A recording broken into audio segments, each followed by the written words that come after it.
I'm just nervous. And my everyday life has been this. I'm so emotional. I can't stop crying. I just like don't even know what I'm supposed to do. I just landed a little bit. I was so afraid of rejection. I practice hard, I put my all into it. I don't know what I'm saying, progress. And my album is called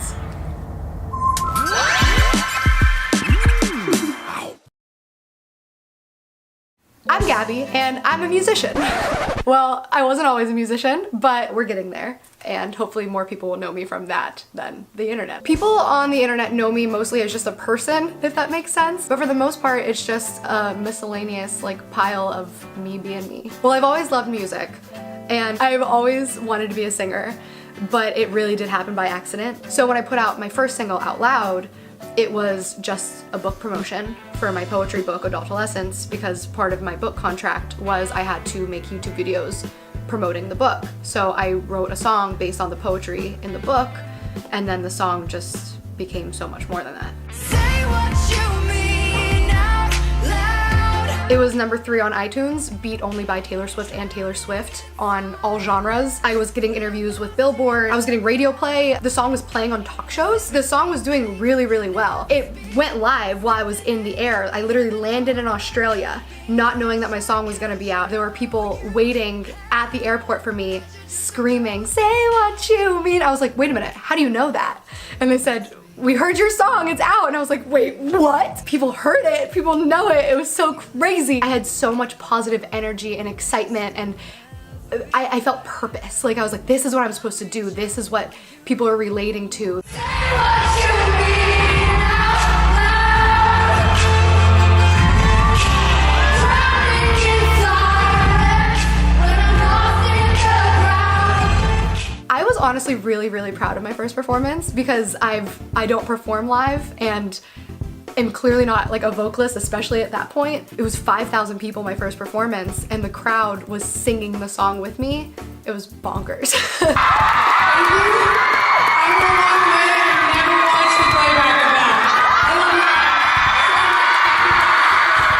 I literally spent days / weeks just watching reaction videos of Out Loud. I had this one vocal coach who critiques people online, and he watched it and he was like obsessed with my voice and saying the nicest things. Yo, what's good everybody? I'm on a Gabby kick lately. So today we've got Gabby singing Out Loud live. I just have to do a video on this. I'm sorry if I am like obsessing right now and just doing way too many videos about Gabby. I swear to God, I'm not stalking you.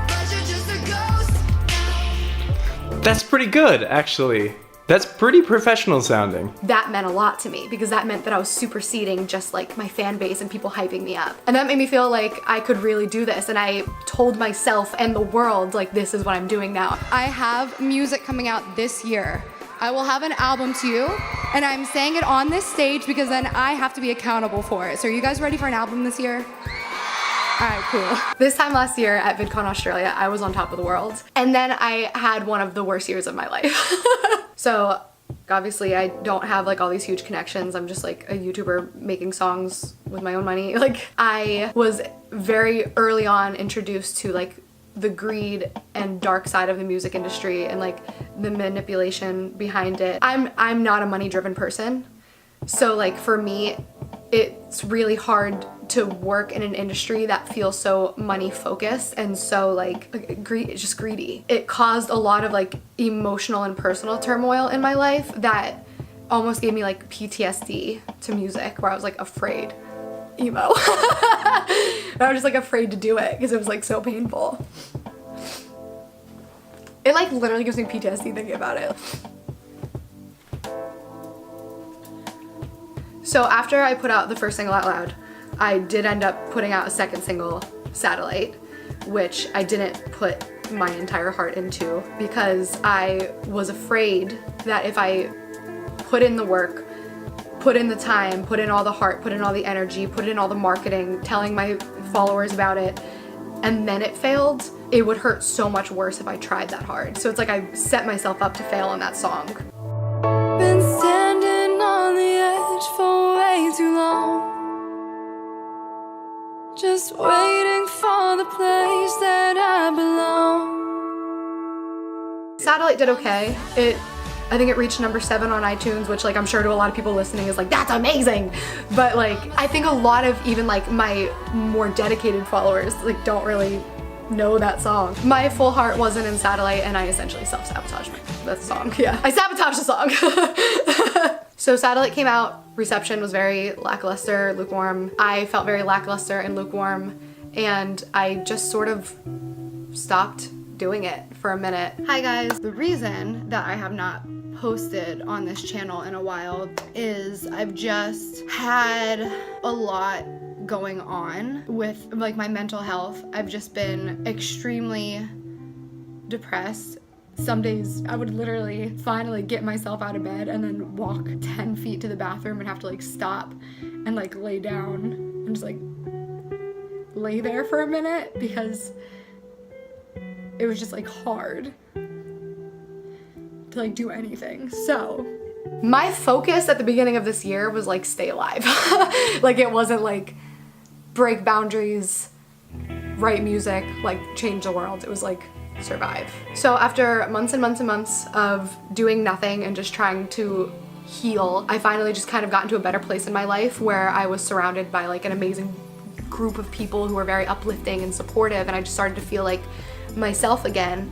And then honestly Encore just popped in my head pretty much all at once, like finished, and I remembered what it felt like to feel like this is what I'm supposed to be doing, and all that excitement and buzz was back in my heart. So when Honestly comes out, I feel like I am back on top where I was, or honestly so much higher. I shot this music video and I've never felt more confident, and I've never felt more support and love in my actual life, and the music's being received so much better than Out Loud was. You can't help it. Say you're talking to me honestly, but you're lying to me constantly. Oh. It was number 1 on iTunes, which is amazing, but Encore was number 2. So I'm like occupying the first 2 spots on iTunes of all genres, which like humble brag, but not humble, that's fucking amazing. It's getting radio play again on its own. I'm getting, you know, the record labels are reaching out again, and I just feel again like this is what I'm meant to do. And that purpose that I felt, that excitement that I felt in VidCon Australia, I was feeling that again, but times a million. So I'm on top of the world. I feel absolutely so confident and so great. But the universe and the internet more specifically like to humble you really quickly. So 3 things happened that changed everything. First, I was watching videos on autoplay, and sometimes I forget that as a YouTuber, people will comment on my life on YouTube. So I was watching a video of unpopular opinions, and I just hear in the background, Number 8, Gabby Hanna's music is absolute garbage. Her fans overhype her when she can barely hold a note, and she's always out of tune. and I laughed about it genuinely. I thought it was funny, didn't really think much of it. But then the second thing happened. I saw some tweets from a girl who was basically saying the same, I can't sing, I'm always off key. I never respond to hate, but there must have been something inside that was insecure that compelled me to, because I ended up arguing with this girl on Twitter trying to convince her that I'm a good singer and that I'm just not a good live singer. Why am I defending myself? So there must have been something that struck a nerve deep down that I wasn't acknowledging. But then the third thing was this vocal coach Tristan, who had previously praised me when I first started performing. He reacted to my most recent performance at VidCon US and was so disappointed in me. Can I do this video over and not get so mad? Okay. I really didn't mean to get so upset for this video. I just care a lot about her voice and her potential. Watching this vocal coach who a year prior had made me feel so confident in my abilities be so disappointed, that was what hit me. Why am I not working on this? And it just so happens that I have a huge performance coming up in front of 5,000 people at VidCon Australia 2018. So I hit up Tristan in the DMs because he had joked in his video, you should let me train you. So I decided I should let him train me. To take my first voice lesson from Gus. Hi Tristan! This is exciting! He was actually coming to America right before I left for VidCon Australia, which is like cosmic as fuck. One of the notes that he gave me in the first session immediately is my vowels. I always distort them. And he said it's because I sing the way I talk, which I think is so interesting because my Pittsburgh accent comes out so much when I sing. And you go,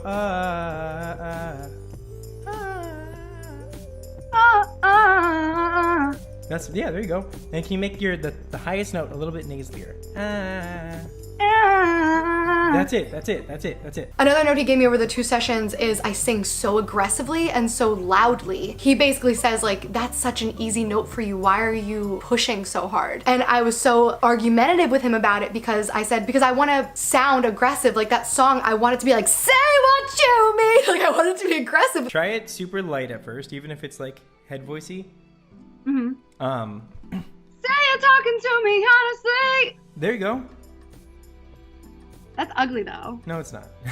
It doesn't sound as light as you think it does, but when you're going really, really hard and heavy, it goes too far. If you just, I mean, like, even if you were to do it live, for example, if you were to just do it the light way, that would be great. But when you're doing it the pushy way, that was not acceptable. So after the 2 sessions, I'm actually feeling pretty confident, but he kept telling me that I needed to do an open mic. He begged me, please, please, please do an open mic before you go to Australia. And this is like days away. There's no way I'm gonna find time to do this, research an open mic and go by myself. So that night on the 2nd Skype session, I'm walking down the street of Sunset Boulevard and a girl with a guitar stops me. Kim Sanchez, what's up, girl? Okay, I have to tell you about Kim. So Tristan over here, he told me on our voice lesson that day that I needed to do an open mic. And I was like, yeah, I'll find an open mic. But I never ever like intended to do it straight up.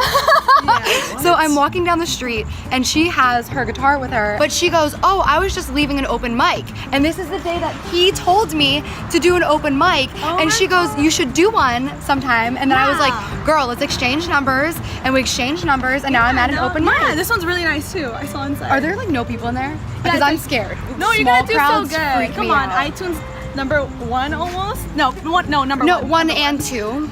We had 2 We'll say singles, they number both 2 charted. ones. All right, cool, I'm excited, let's do this, baby girl. So it's time for the open mic, and I sang out loud better than I've ever performed it. And Tristan was so proud of me, he was so excited. I applied his notes, and I felt so good. I wasn't flat on that. This is the best that you've done. I think so too, I'll agree with that. And then I sang Honestly, and it was honestly top 3 most embarrassing moments of my life. It was so bad, not in parts, from the beginning. Like, I don't know what's going on. Oh God. Wait, why does it sound like that? I don't know. Like, were you singing the wrong pitch? But I don't think you are. No. I don't think this was your fault. I blame the recording for this one. I'm so uncomfortable. Oh my God. Say you're talking to me honestly.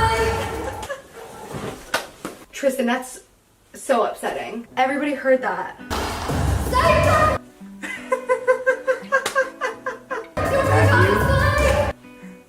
No, it's not as bad as your... Oh no! So we're on the way home. Tristan's trying to hype me up. He's like, we're gonna fix it. We're gonna figure it out. So I put on my favorite music and I'm singing along in the car, and Tristan pulls out his phone and he's recording me. And I'm like, just bopping along to what I normally would bop to. like you miss no other. Being blue is better than being old. Hey, that's not it all. I can't begin to let you know just what I'm feeling. And he said, question, do you primarily listen to male singers? And I was like, yeah, mostly. And he said, and do you normally sing in the car? And I said, yeah, like that's when I'm listening to music and singing. And he said, this is your problem. Like I figured out what you're doing. I was singing male artists as a female voice. I wasn't listening to female renditions. I was singing Death of a Bachelor as if I was Brendan Urie. That was my biggest problem, is I love Panic at the Disco so much. He shows me videos of Hayley Williams and he said, this is how you should be singing. This is the sound you want. This is that edgy, belty, angry sound, but she's doing it properly. So after we have that realization, I'm in my bathroom singing Hayley Williams songs and I'm fucking killing it. I sound amazing. Not a day goes by that I'm not into you. I'm happy that I have had this realization, and singing in my bathroom by myself made me feel really confident again in my voice, like honestly more confident than I've ever felt in my voice. I was so excited about my music again, like I was sending Tristan clips of my unrecorded music, like I was just feeling myself. But I'm still really scared about this performance because again, I didn't kill, honestly. It's an actually very hard song to sing. The track is hard to sing too because there's not really a lot of notes to go on. So if you're off key for good. You can't get back on. I'm feeling scared, and I'm also back in this place where music's my #1 passion and love. So if I go to VidCon and I bomb this performance and then I have all of these videos coming out about how I can't sing, I'm afraid of what that's going to do to me emotionally, and am I gonna let it discourage me, and is it gonna scare me again? I get to VidCon, I'm in Australia, and I'm supposed to be on vocal rest, but I'm belting out show tunes in my bathroom, like testing my voice. And we want it now. And I feel good, I sound good, I'm sending them to Tristan. He's mad at me, but he's also like, I'm really mad at you, but you sound so professional.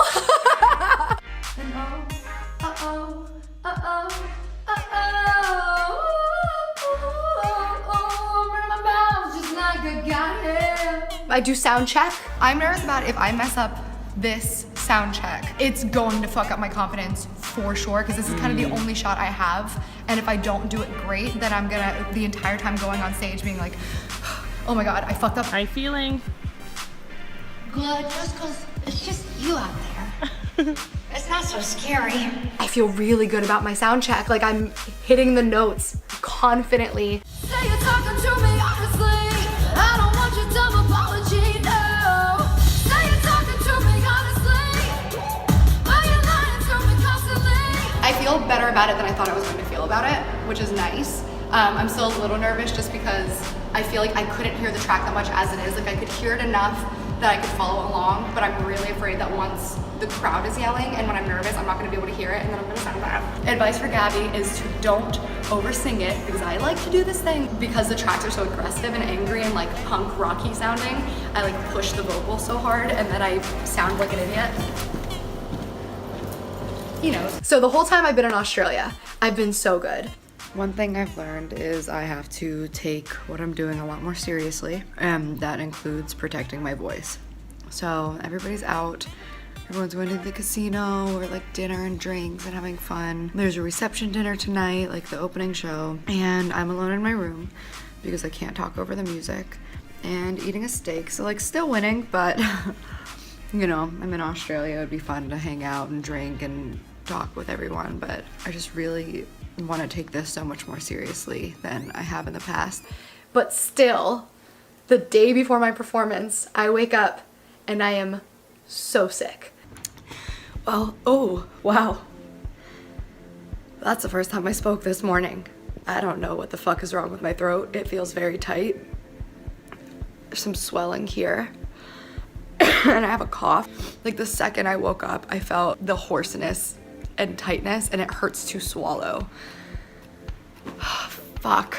And I have a huge meet and greet before my performance. Like I have to keep swallowing to like almost like scratch it. As far as actual confidence for the song, the Genius Verified interview makes me feel so much more confident because I sing a cappella in it and I sound great. So I know that like I can sing it well. This is just gonna be an issue. So I need to figure out how to deal with that. Obviously I'm chugging tea and honey as I've been.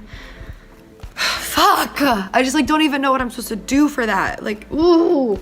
I have to meet hundreds of kids silently. I literally bring a sign that says, hopefully don't get roasted about my live performance. Can't talk, but my love for you is loud. And I have a silent meet and greet for the most part. I did my best. And I have a couple hours before my performance after my meet and greet. I'm an emotional wreck. I had this huge breakdown. I don't know what this is. Like I'm not sad. And it's like, I'm just like overwhelmed with emotions. This year tested me so much. I pulled back from everything because I was just going through so much and I was so afraid of rejection. If I didn't do it good enough or I didn't succeed, then I couldn't love that thing anymore, and I didn't want to be bad at the thing that I love so much. And I just couldn't fail at something else. I'm just so overwhelmed thinking back at like how dark it had gotten and how just scared I was and how much I'd given up. I was just so grateful to be here, and how like maybe if things would have went like a little differently, maybe I wouldn't have been. And I was just so happy to be alive, you know what I mean? And I was like thinking about like this girl who came up to me and she had my book in her hand and it was so dirty. And like, that struck me as like, oh my God, like this girl carries this book everywhere. This means something to her. This affected her in some way. And I was just so happy to be there. I'm emotional, I'm like crying every 20 seconds in happiness, but also like very sick. And now here I am at VidCon Australia again, and I'm about to perform again. Only this time I don't have a voice.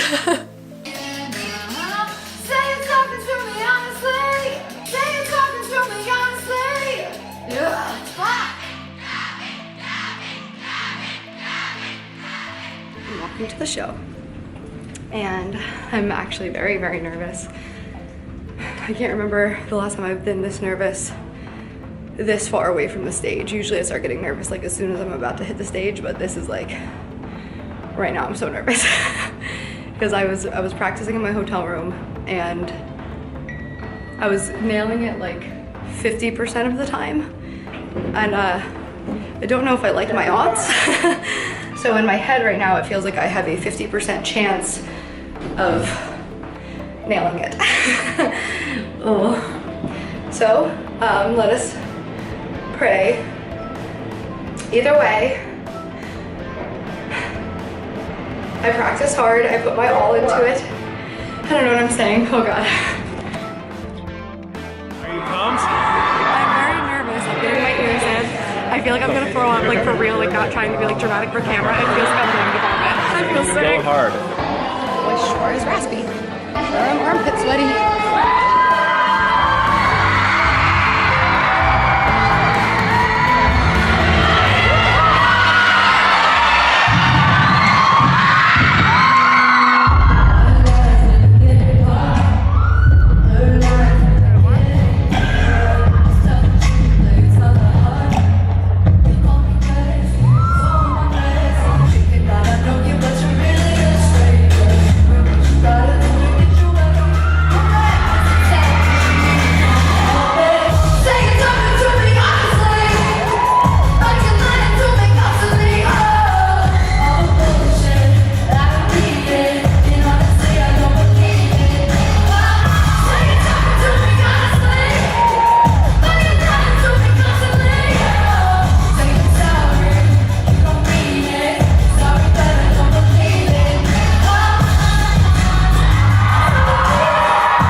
Alright, well, I guess this is the part where I talk about how I feel about the performance. Part of me is very disappointed as the perfectionist and just wanting everything to be the best it can be at all times.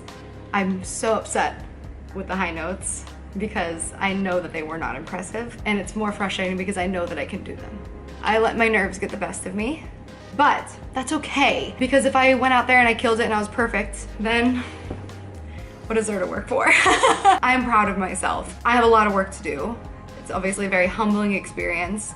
I know that I have a long, long way to go when it comes to performing live. Yeah, I mean, I wish that I could have nailed that a little bit better. I wish I could. I wish it was, of course I wish it was a flawless performance, but like, I'm proud of me. I have no regrets or no part of me that thinks I should have done more. I should have practiced more. I could have done something differently. I should have been more prepared.